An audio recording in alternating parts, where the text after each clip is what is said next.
ایمان کی قوت. ڈرا ہوا مسلمان، سہما ہوا مسلمان، یہ کبھی امریکہ کے پیچھے بھاگتا ہے، کبھی یورپ کے پیچھے بھاگتا ہے، کبھی ادھر جاتا ہے، کبھی ادھر جاتا ہے. اپنی دنیا آپ پیدا کر اگر زندوں میں ہے. سر آدم ہے، ضمیر کن فقہ ہے زندگی. جب ایمان کی طاقت پیدا ہوتی ہے، جب قوت پیدا ہوتی ہے، پھر انسان کے اخلاق سمر جاتے ہیں، پھر اس کا نظریہ سیدھا اللہ رسول کی ذات پر جا کے کھڑا ہوتا ہے. جنہیں آزمایا گیا تھا حضرت ابو بصیر رضی اللہ تعالیٰ. ہمیں تو تھوڑا سا جھٹکا لگ جائے نا مذہب کا، تھوڑا سا لوگ دین کی طرف آتے ہیں، اس میں نا تھوڑی تکلیف ہے. صحیح بخاری کی حدیث، اس میں تکلیف ہے، سچ کہہ رہا ہوں، صحیح بخاری کی حدیث ہے. ایک صحابی نے کہا تھا حضور میں آپ سے پیار کرتا ہوں. نبی پاک نے فرمایا اچھی طرح سوچ لے. میں سوڑیا نہیں پیار ہے. فرمایا چل پھر سوچ لے. حضور بڑا پیار. میں سوچ لے. کہا محبوبہ بڑا پیار ہے. نبی پاک نے فرمایا پھر تیاری کر لے. جس طرح گہری جگہ پہ پانی تیزی سے آتا ہے، تیری طرف مشکلات بھی تیزی سے آئیں گی، تیزی سے. یہ شہادت گاہ الفت میں قدم رکھنا ہے. لوگ آسان سمجھتے ہیں مسلمان ہونا. ذرا اچھی طرح سوچ لے. جو مجھ سے محبت کا دعویٰ کرے گا اسے تکلیف ہے، بولو اسے تکلیف ہے. یہ پکی بات. جو محبت میں مخلص ہو وہ دیکھ لے میں آزمائش میں کتنا ہوں. تو اگر کوئی کہتا ہے نہیں مذہب میں جائیں گے تو موجیں لگ جائیں گی، تو یہ بات درست نہیں ہے. یہ تو بڑا مشکل کام ہے. یہ تو اس سے پوچھو نا جو اس منصب پہ ہے. یہ کٹھن مرحلہ ہے، کٹھن. یہ شہادت گاہ الفت میں قدم رکھنا. لوگ آسان سمجھتے ہیں مسلمان ہونا، روتا ہے فلک برسوں، پھر جا کے یہ حالات درست ہوتے ہیں. تو بھائی یاد رکھیں اور سمجھیں، حضرت ابو بصیر رضی اللہ تعالیٰ عنہ، نبی پاک صلی اللہ علیہ وسلم نے طے کر لیا کفار کے ساتھ. حدیبیہ کی جنگ ہوئی تو فرمایا اگر کوئی مسلمان مکے چلا جائے گا تو کافر کہنے لگے ہم واپس نہیں کریں گے، اور اگر کوئی کلمہ پڑھنے والا ستایا ہوا مسلمان مدینے آئے گا تو مسلمانوں کو واپس کرنا پڑے گا، کرنا پڑے گا. مسلمان اپنا بندہ نہیں رکھ سکتے. اور مسلمانوں کا کوئی شخص غلطی سے بھی مکے چلا گیا تو مکے والے واپس نہیں کریں گے. حضرت ابو بصیر رضی اللہ تعالیٰ عنہ صحابی تھے. باپ نے، بھائی نے، محلے والوں نے قید کیا ہوا تھا کلمہ پڑھنے کی وجہ سے. پیروں میں زنجیریں تھیں، بیڑیاں تھیں. کسی طریقے سے جیل توڑ کے دوڑے، مدینے پہنچے. کہتے ہیں رستے میں کسی آدمی کے ساتھ گھوڑے پہ کچھ دیر بیٹھا، پھر پیدل چلا. صحابہ کہتے ہیں اتنا دردناک منظر بڑا کم ہم نے دیکھا. ابو بصیر جس گلی سے گزرتے وہاں خون پھیل جاتا، ان کی ٹانگیں خون سے کٹتی، وہ زنجیریں بندھی ہوئی تھی. در رسول پہ حضور میں بھاگ کے آیا ہوں. کہتے ابھی نبی پاک صلی اللہ علیہ وسلم ان کی بات سن ہی رہے تھے کہ پیچھے سے قریش کے 2 سپاہی بھی آ گئے. کہنے لگے یہ بھاگ کے آیا ہے اور آپ کا وعدہ تھا کہ آپ واپس کریں گے.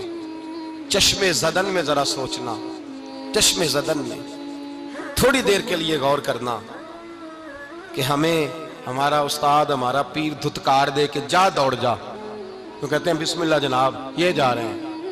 ایمان کی پختگی دیکھیں. اس نے تو ہمیں نکال ہی دیا جی. وہ کیسا بندہ ہے. یہاں تو کسی کے یہاں کوئی فاتحہ پڑھنے نہ جائے تو لوگ بگڑ جاتے ہیں. کہتے ہیں اس نے سلام نہیں لی، فاتحہ نہیں پڑھی، بس ختم، اس کو احساس ہی نہیں. حضرت سیدنا ابو بصیر سامنے کھڑے، سامنے 2 سپاہی آ گئے. ذرا دیکھیے ایمان کی پختگی، ایمان، یقین اور استقامت. امام بہقی نے دلائل کے اندر لکھا ہے، فرماتے ہیں نبی کریم صلی اللہ علیہ وسلم نے ان کی طرف دیکھا تو حضور کی مقدس آنکھیں آنسوؤں سے بھر گئیں. حضور نے فرمایا ابو بصیر تیری تکلیف مجھے نظر آ رہی ہے، پر میں نے وعدہ کیا ہوا ہے. میں نے وعدہ. بھائی یہاں ڈٹ کے رہنا بڑا مشکل ہے، یہاں قائم رہنا بڑا کٹھن مرحلہ ہے. یہاں آزمائش کے موقع پر دین پر انہوں نے تو رکھا ہی نہیں. لوگ تانے دیتے ہیں، باتیں کرتے ہیں، رکھا ہی نہیں. تو پھر ان کا بنتا ہے. حضور نے فرمایا تجھے جانا پڑے گا. صحابہ کہتے ہیں پورے مدینے میں ایسے تھا جیسے سوگ کا سما ہو. جب وہ 2 سپاہی حضرت ابو بصیر کو پکڑ کے لے جا رہے تھے تو وہ پلٹ پلٹ کے پیچھے دیکھتے تھے، پلٹ پلٹ. پیروں میں خون ہے، آنکھیں آنسوؤں سے بھری ہوئی. فرماتے ہیں جب وہ پلٹ رہے تھے تو مدینے کی گلیاں بھی رو رہی تھیں. میرے نبی پاک جب وہ آنکھوں سے اوجھل ہو گئے تو حضور بیٹھ گئے زمین پہ. نبی پاک نے رونا شروع کر دیا. فرمایا اللہ تو نے اس شخص کی مدد فرمانی ہے، اس پر کرم کرنا ہے، اللہ اس کا خیال فرمانا. اس کے لیے دعا کی. حضور روئے. حضرت ابو بصیر باہر نکلے تو وہ جو کافر تھے نا وہ کہنے لگے تو بڑا بنتا تھا ان کا، انہوں نے تجھے رکھا نہیں، تجھے رکھا بھی نہیں. تو حضرت ابو بصیر نے تھپڑ مارا منہ پہ. کہنے لگے میں وہ نہیں جو تھوڑی سی بات سے بدل جاؤں. ایمان، یقین اور استقامت کی دولت ملی ہوئی ہے. آپ فرمانے لگے میرا تو ایمان اور پختہ ہو گیا ہے کہ میرا نبی اپنے وعدوں کا بڑا پابند ہے. میرا رسول اپنے وعدوں کا بڑا پابند ہے۔ حضرت ابو بصیر کہتے ہیں مدینے کی سرحد گزر گئی تو میں نے کھینچی تلوار ان میں سے ایک سپاہی، اب آؤ میرے مقابلے میں جس نے آنا ہے۔ ایک کو مارا، دوسرا بھاگ گیا۔ فرماتے اب میں مکے جا نہیں سکتا تھا، جاؤں گا تو وہ زیادہ ماریں گے، مدینے حضور نے قبول نہ فرمایا۔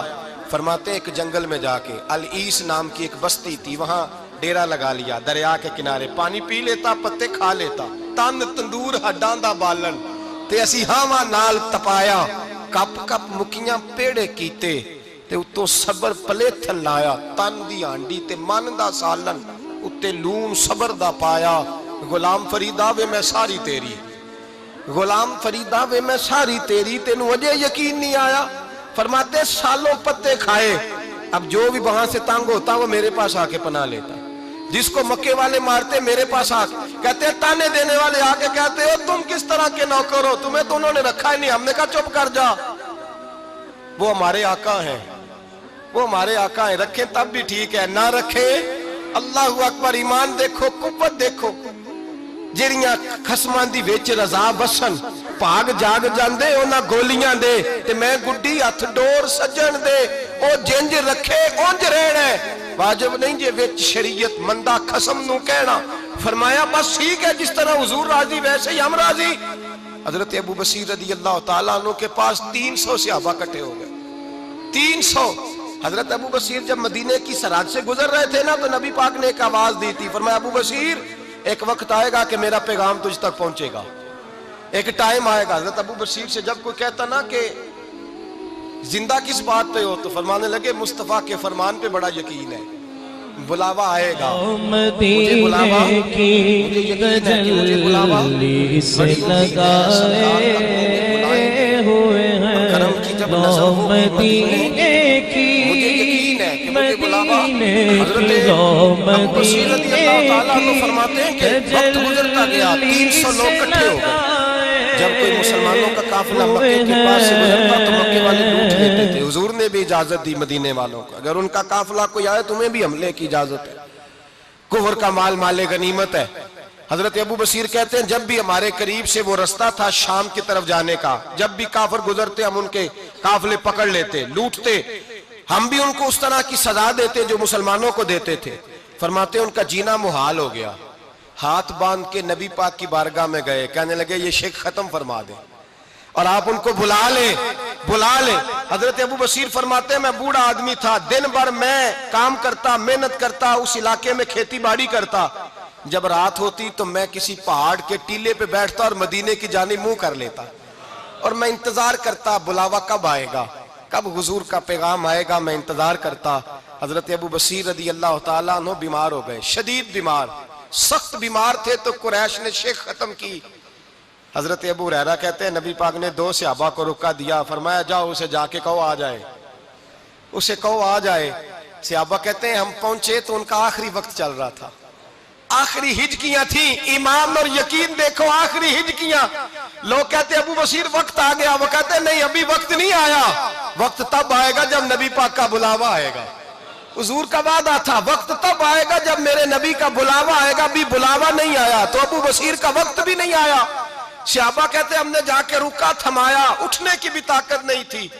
جب حضور کا رکا لیا نا تو دونوں یوں مٹھیاں بند کر لی، گویا جھوم جھوم کے نعرے لگانے لگے آؤ دیکھو میرے نبی کے وعدے کتنے سچے ہیں، آؤ دیکھو حضور کے وعدے۔ چومتے حضور کا نامہ، سر پہ رکھتے، سینے سے لگاتے، اور کہتے ہیں پھر بلند آواز سے کلمہ پڑھنے لگے، کہنے لگے حضور میں حاضر ہوا، یا رسول اللہ میں آیا، کہتے بلند آواز سے کلمہ پڑھا اور ان کی روح پرواز کر گئی، ان کی روح پرواز کر گئی۔ نبی رحمت صلی اللہ علیہ وسلم کے غلاموں کا یقین، اعتماد اتنے اعلیٰ درجے کا، کمزور مسلمان، دائیں بائیں دیکھتا مسلمان، کفر کے وعدوں پر اعتبار کرتا، یہودی عیسائی اور سکھ کے وعدوں پر اعتبار کرتا، دنیا دار ٹھگ اور چور کے وعدوں پر اعتبار کرتا، یہ رب کریم کے وعدے پر اعتبار نہیں کرتا۔